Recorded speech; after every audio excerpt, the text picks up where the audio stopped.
ओम नमो भगवते वासुदेवाय। श्रीमद्भागवत महापुराण प्रथम स्कंद 10वां अध्याय। भीष्म पितामह का श्री कृष्ण महाराज की स्तुति करना और श्याम सुंदर के ध्यान में लवलीन होकर अपना शरीर त्याग करना। सुत जी ने शौनक आदि ऋषिवरों से कहा कि भीष्म पितामह ने यह सब ज्ञान पांडवों और द्रौपदी आदि से कहकर चतुर्भुज रूप परमेश्वर का ध्यान अपने हृदय में रख लिया और श्री कृष्ण जी की तरफ देखकर बहुत स्तुति करके बोले, हे ज्योति स्वरूप पर ब्रह्म, आप केवल अपने भक्तों की इच्छा पूर्ण करने के वास्ते अवतार धारण करते हैं। जिस तरह आप दया की राह मेरे सामने बैठे हैं, उसी तरह कृपा करके बैठे रहो, जिसमें प्राण छोड़ते समय तुम्हारे चरणों का ध्यान मेरे हृदय में बना रहे। आप सबसे पहले थे, वह महाप्रलय में भी तुम्हारा नाश ना होकर आपकी माया से उत्पत्ति व पालन व नाश तीनों लोकों का होता है। वह आप उत्पन्न होने व मरने से कुछ प्रयोजन न रखकर केवल पृथ्वी का भार उतारने व धर्मी व दुष्टों को मारने के वास्ते अपनी इच्छा से अवतार लेते हैं। तुम्हारे अवतार लेने का यह कारण है कि जिसमें संसारी लोग आपकी सांवली मूर्ति मोहनी मूर्ति का ध्यान जो सब गुणों से भरी है अपने हृदय में रखें, वह पापों से छूटकर भव सागर पार उतर जावे। तुम्हारी दया व कृपा अपने भक्तों पर इतनी है कि अपने भक्त अर्जुन के प्राण की रक्षा करने के वास्ते उसके सारथी होकर आप आगे बैठे और अर्जुन को अपने पीछे बैठलाया। जिस समय मैं चोखे बाण अर्जुन पर चलाता था, उस समय विकाल भी उन बाणों के सामने होता तो भाग जाता। सो आपने अर्जुन की रक्षा करके उन तीरों से बचाया और उन बाणों के घाव अपने अंग पर उठाया। सो मेरे बाणों के घाव से तुम्हारी सांवली सूरत पर रक्त की छींटे मूंगे के समान ऐसी शोभायमान दिखलाई देती थी, जिसकी शोभा वर्णन नहीं हो सकती। आप अर्जुन को इस वास्ते धैर्य देते जाते थे जिसमें उसका पराक्रम कम ना हो, और आपके चंद्रमुख पर टेढ़े टेढ़े घुंघराले बाल कैसे सुंदर मालूम देते हैं, जैसे काले काले भंवरे कमल के फूल का रस चूसते हैं।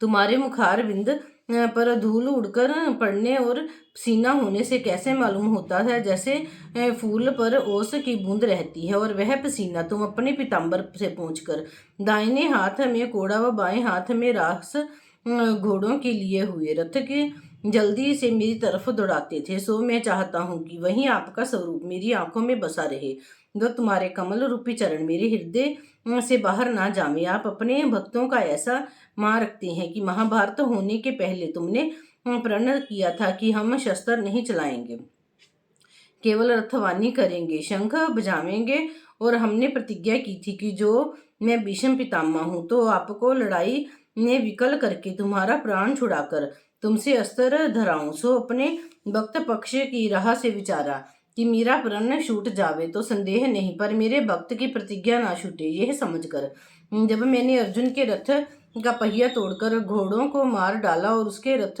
की ध्वजा व धनुष काट गिराया, तब आप क्रोध करके उसी रथ का टूटा हुआ पहिया उठाकर मेरे मारने के वास्ते दौड़े। उस समय तुम कैसे सुंदर मालूम देते थे, जैसे शाम घटा बिजली के साथ बड़े धूमधाम से चढ़े। दौड़ते समय तुम्हारा पीताम्बर और ओढ़े थे पृथ्वी पर गिर पड़ा। उसके गिरने का यह कारण है कि जब आपने प्रतिज्ञा छोड़कर शस्त्र धारण धरा, तब पृथ्वी यह समझकर मारे डर के कांपने लगी कि श्याम सुंदर ने मेरा भार उतारने के वास्ते अवतार लिया है, कहीं वह भी अपना प्राण न छोड़ देवे। पृथ्वी के हृदय की बात तुमने जानकर उसको धैर्य देने के वास्ते अपना पीताम्बर गिरा दिया कि तुम मत डर। अपने भक्तों का प्राण रखने के वास्ते मैंने अपनी प्रतिज्ञा छोड़ी है, तेरा भार हम उतारेंगे। जिस तरह कोई मनुष्य अपनी वस्तु दूसरे के बोध करने के वास्ते धर देता है, उसी तरह तुमने अपना पीताम्बर गिराकर पृथ्वी को धैर्य दिया। और जब मैं चाहता था कि सब सेना पांडवों की मारकर हटा दूं, तब मेरे रथ के चारों तरफ आनकर अपने अनेक रूप दिखलाए थे, जिसमें मेरा चित्त घबरा जावे। जब मैं अनेक रूप देखने से विकल होकर ये नहीं समझा था कि इसमें कौन रूप सत्य है और कौन स्वरूप माया है, तब फिर तुम अपने निज रूप में रहकर मेरी बहुत प्रशंसा करते थे। जब मैं उन बातों को समझता हूँ तब मुझे बड़ी लज्जा आती है और अपने आप को अपराधी समझकर आपके सामने अपना मुंह नहीं दिखला सकता। आपको आपको दयालु अपने भक्तों की ज्ञान देकर अपना उनका मनोरथ पूर्ण करने वाले हैं। इसीलिए तुमने मुझे जो मरने के निकट पहुंचा था बिना बुलाए आनकर अपना दर्शन दिया। नहीं तो मरते समय बड़े बड़े मुनियों, ऋषिवर और ज्ञानियों को ध्यान भी नहीं, तुम्हारा दर्शन जल्दी नहीं मिलता। किस वास्ते कि अंत समय मनुष्य को इतना दुख होता है जितना कष्ट 60,000 बिच्छू के एक साथ डंक मारने से होता है। इसीलिए उस समय पीड़ा से मनुष्य अचेत होकर उसका चित्त ठिकाने नहीं रहता। उस समय तुम्हारी कृपा होने से जिसका ज्ञान बना रहता है वह आदमी तुम्हारे चरणों का ध्यान हृदय में रखकर भवसागर पार उतर जाता है। इसीलिए मैं तुमसे यही चाहता हूँ कि यह स्वरूप आपका मेरी आंखों के भीतर बसकर तुम्हारे चरणों में मेरा मन लगा रहे। ये स्तुति करने के उपरांत भीष्म पितामह ने ज्योति स्वरूप का ध्यान हृदय में रखकर श्याम सुंदर और सब ऋषिवर और मुनीश्वरों को दंडवत करके अपनी आंखें बंद कर लिया और योगाभ्यास के साथ अपना तन छोड़कर वैकुंठवास पाया। उस समय देवताओं ने आकाश से उन पर फूलों की वर्षा किया। 11वां अध्याय। राजा युधिष्ठिर का राजगद्दी पर बैठना और भीष्म पितामह का क्रियाक्रम करना और परीक्षित के मरने के वास्ते अश्वत्थामा का ब्रह्मास्त्र चलाना जो उत्तरा नाम अभिमन्यु की स्त्री के पेट में था, वह श्याम सुंदर का परीक्षित की रक्षा करना। सुत जी ने शौनकादिक ऋषियों से कहा कि भीष्म पितामह के मरने का शोक श्री कृष्ण व पांडवों ने बहुत किया। फिर मुरली मनोहर ने राजा युधिष्ठिर को समझाया कि जिस तरह की मृत्यु संसार में भीष्म पितामह ने पाई है, इस तरह की मृत्यु दूसरे को पाना बहुत दुर्लभ है। संसार में जिसने तन धारण किया वह एक दिन अवश्य मरेगा। इस वास्ते इनके मरने का शोक छोड़कर हर्ष मनाना चाहिए। जो कोई मनुष्य तन पाकर संसारी माया मोह में फंसा रहे वह परमेश्वर के विमुख रहकर जन्म अपना वृथा गवावे, उसके वास्ते रोना उचित है। सो भीष्म पितामह संसार में भक्ति पूर्वक धर्म संयुक्त रहकर शरीर त्यागने के उपरांत वैकुंठ को गए। इसीलिए इनको मरने का शोक ना करना चाहिए। ये वचन सुनकर राजा युधिष्ठिर ने अपने मन को धैर्य दिया। वह श्याम सुंदर की आज्ञा से भीष्म पितामह की क्रिया और कर्म किया। जब मुरली मनोहर व ऋषिवर और मुनीश्वरों ने राजा युधिष्ठिर को हस्तिनापुर में लाकर राजगद्दी पर बैठलाया तब श्री कृष्ण महाभारत होने व पृथ्वी का भार उतारने से बहुत प्रसन्न होकर बोले, हे राजन, तुम प्रजा का पालन करके कुल परिवार समेत राज्य का सुख भोगो और जो कुछ तुम्हारे मन में सोच है उसको छोड़ दो। यह बात सुनकर मुरली मनोहर ने राजा को समझाकर उनसे अश्वमेध यज्ञ कराया। वह कुछ ही दिन वहां रहकर राजा युधिष्ठिर से कहा कि अब हम द्वारकापुरी को जाएंगे। जिस समय श्याम सुंदर द्वारका जाने की इच्छा रखते थे उसी समय अश्वत्थामा ने सिर मुड़ने और मणि निकाल लेने की लज्जा से राजा युधिष्ठिर आदि 5 भाइयों के जलाने के वास्ते ब्रह्मास्त्र चलाया। जब यह अस्त्र अपना 5 मुंह बनाकर पांडवों की तरफ आया, उस अस्त्र का एक छोटा सा अंगारा गर्भवती उत्तरा के पेट में घुस गया। वह उसके उदर में आग जलने लगी। तब वह उस जलने से व्याकुल होकर नंगे सिर दौड़ी हुई कुंती के पास चली गई। जब कुंती ने उसको अपने साथ श्याम सुंदर के पास ले जाकर उसके पेट में आग जलने का हाल कहा तब श्रुद्ध खम्बंजन ने सुदर्शन चक्र को आज्ञा दी कि तुम उत्तरा के पेट में जाकर ब्रह्मास्त्र की गर्मी से रक्षा करो और स्वयं श्री कृष्ण जी की भी गुष्ठ प्रमाण अपना रूप धारण कर उत्तरा के पेट में चले गए और गदा हाथ में लेकर वहां घुमाने लगे। उस समय परीक्षित ने सांवली सूरत मोहिनी मूर्ति का दर्शन पाने से चैतन्य होकर अपनी माता के पेट में उनको दूसरा बालक समझा। जब अश्वत्थामा का ब्रह्मास्त्र जो युधिष्ठिर आदि के जलाने के वास्ते 5 मुंह बनाकर गया था, श्याम सुंदर की भक्ति रखने व सुदर्शन चक्र की रक्षा करने से उन 5 भाइयों को जलाने के सामर्थ्य न रखकर फिर आया।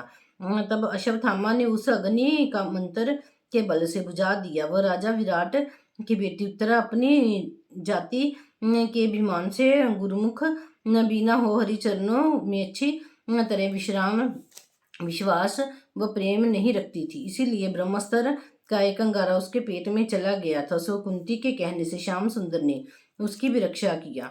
जब वैकुंठनाथ द्वारा जाने लगे तब कुंती व द्रौपदी ने व राजा युधिष्ठिर व अर्जुन, भीमसेन व नकुल व सहदेव ने उनके सामने हाथ जोड़कर कहा, हे दीनानाथ, तुम्हारे जाने से हम लोगों को बड़ा दुख मालूम होता है। अब हमारी रक्षा यहाँ कौन करेगा? जितना सुख हमको तुम्हारे चरणों के दर्शन पाने से मिलता था, उतना आनंद इस राजगद्दी पर मिलने से नहीं है। तुम्हारे चरण देखे बिना हम लोगों को धैर्य किस तरह होगा? और कुंती हाथ जोड़कर बोली, हे महाप्रभु, अब तक मैं तुमको अपने भाई का बेटा समझकर तुम्हारी महिमा नहीं जानती थी। अब मुझे विश्वास हुआ कि आप परब्रह्म परमेश्वर का अवतार होकर संसारी जीवों की उत्पत्ति व पालन व नाश करते हैं, और मेरे बेटों ने महाभारत में तुम्हारी कृपा से विजय पाया है। और अब आप ऋषिवर और मुनि अपने भक्तों को दर्शन देने और भवसागर पार उतारने और धर्म की रक्षा करने के वास्ते सगुण रूप धरते हैं। नहीं तो तुमको क्या प्रयोजन था जो सब जीवों के मालिक होकर मत्स्य और शुक्र आदि का अवतार लेते? तुमने वसुदेव व देवकी के घर जन्म लेकर उनको एक बार कैसे छुड़ाया? मुझे और मेरे बेटों पर जब जब कष्ट पड़ा तब तुमने दया की राह आनकर हम लोगों का दुख दूर किया। जब मैं ऐसा जानती हूँ कि तुम लोगों को राज्य देकर जाते हो, इसीलिए हमारी सुध भूल जाओगे, सो मुझे राज्य की इच्छा ना होकर फिर उसी तरह विपत्ति व वनवास चाहिए जिसमें तुम्हारा दर्शन सदा होवे। वह सुख व राज्य किस काम का है जहाँ तुम्हारा दर्शन ना मिले? धन पाने से अभिमान अधिक होकर तुम्हारा भजन नहीं बन पड़ता, इसीलिए तुम दीन पर अधिक दयालु होते हो। मनुष्य के वास्ते वह बात अच्छी होती है जिसमें परमेश्वर का ध्यान बना रहे। राज्य व द्रव्य पाने से मनुष्य संसारी सुख में भूलकर परमेश्वर का प्रेम छोड़ देता है, और आप सबके मालिक और ईश्वर होकर किसी का डर नहीं रखते। सूर्य और चंद्रमा तुम्हारी आज्ञा से दिन रात्रि फिरार करते हैं, और फिर अपने भक्तों पर तुम ऐसी कृपा और दया करते हो कि यशोदा पर दयालु होकर तुमने अपनी इच्छा से उखल में बंद गए। नहीं तो तीनों लोकों में कौन ऐसा जो तुम्हारी तरफ आंख उठाकर देख सके? जहाँ कालादिक तुमसे डरकर कांपते हैं, वहां तुम यशोदा की छड़ी से डरते थे। ये सब लीला अपने अपने भक्तों को सुख देने के वास्ते संसार में किया है। अब मैं यह चाहती हूँ कि बेटा व बाई आदि सब परिवार की प्रीति मेरे मन से छूटकर आठों पहर तुम्हारे चरणों का ध्यान हृदय में बना रहे, जिसके प्रभाव से भवसागर पार उतर जाऊं। जब यह बात कहकर कुंती श्याम सुंदर के जाने का सोच करके अति विलाप से रोने लगी, तब मुरली मनोहर अपनी माया फैलाने के उपरांत मुस्कुराकर बोले, हम तुमको नहीं बुलावेंगे, तुम हमारी माता की जगह हो। हमको द्वारका से आए बहुत दिन हुए, अब वहां जाकर सब किसी को देखेंगे। सात्यकी व उद्धव हमारे साथी चलने के वास्ते जल्दी करते हैं। यह वचन सुन के राजा युधिष्ठिर ने अर्जुन से कहा, हे भाई, तुम अपनी सेना व शूरवीर साथ लेकर श्याम सुंदर को बड़ी यत्न से द्वारका में पहुंचा दो। किस वास्ते कि मेरे शत्रु बहुत हैं, और महाभारत की लड़ाई में मुरली मनोहर हमारे सहायक थे। ऐसा ना हो कि जो कोई हमारा शत्रु राह में उपाधि करे। जब अर्जुन राय युधिष्ठिर की आज्ञा पाकर श्री कृष्ण जी के साथ द्वारका जाने के वास्ते तैयार हुए और श्याम सुंदर सब किसी से विदा होकर रथ पर बैठकर चले, तब राय युधिष्ठिर आदि सब हस्तिनापुर वासी त्रिभुवन पति के स्नेह में विलाप करते हुए उनके पीछे दौड़े। वह वहां की सब स्त्रियां रुदन करके आपस में कहने लगी कि देखो, धन्य भाग्य ब्रज की रत्नियों के हैं, जो श्याम सुंदर त्रिभुवन पति के साथ रासलीला करके अपना जन्म सफल करती थी। और बड़े भाग्य रुक्मिणी आदि 16,108 स्त्रियों के समझना चाहिए, जो ऐसा सुंदर मोहिनी मूर्ति स्वामी पाकर उनके साथ भोग और विलास करती हैं। ऐसी ऐसी बातें एक दूसरी से कहकर श्याम सुंदर पर फूल बरसाती थी। वह केशव मूर्ति उनकी बातें सुनकर वह सच्चा प्रेम देखकर अपनी तिरछी चितवन से उनको देखते व सुख देते हुए चले जाते थे। उस दिन श्री कृष्ण जी के वियोग का दुख जितना हस्तिनापुर वासियों को हुआ, उसका हाल वर्णन नहीं हो सकता। जब श्री दीनानाथ ने देखा कि यह सब मेरे प्रेम में दूर तक चले आए हैं, तब अपना रथ खड़ा करके सबको धैर्य देकर विदा किया। तब वह लोग पछताते हुए हस्तिनापुर फिर गए। बोलो श्री कृष्ण भगवान की जय। भागवत महापुराण की जय।